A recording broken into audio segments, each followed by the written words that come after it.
राम राम मंडळी, आज मी बनवली शेवळ्याची खीर बनवते. तर असं आहे की आज श्रावण तर आहेच, गोडधोड तर चालतच राहतं.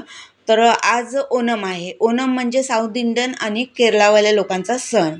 आता ही ओणम म्हणजे काय? ओणम असं म्हणतात, पण ह्याचा अर्थ काय?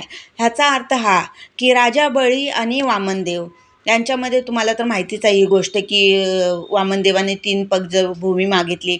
राजा बळी हा दानशूर होता, तेव्हा त्याला पाताळात वामनदेवाने पाताळात पाठवलं.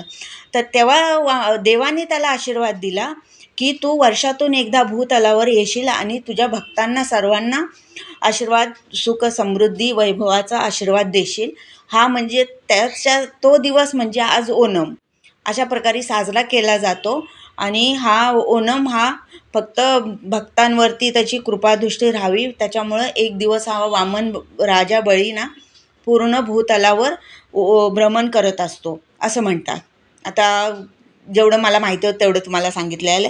तर म्हटलं चला गोडधोड काहीतरी करूया. तर अशी मी शेवळ्याची खीर केलेली आहे, बघू शकता. तुपावरती शेवाळ्या आणि ड्रायफ्रूट भाजून घेतले, त्याच्यात दूध टाकून छान शिजलेली आहे. त्याच्यावरती साखरेचा पाक करून टाकलेला आहे. अशा प्रकारे आपली छान खीर झालेली आहे. शेवाळ्याची खीर छान झालेली आहे. तर बनवून बघा, खायला एक नंबर लागते. आणि देवालाही प्रसाद होईल म्हटलं. काय नाही काहीतरी गोडधोड रोजच्या रोज होतच राहतं.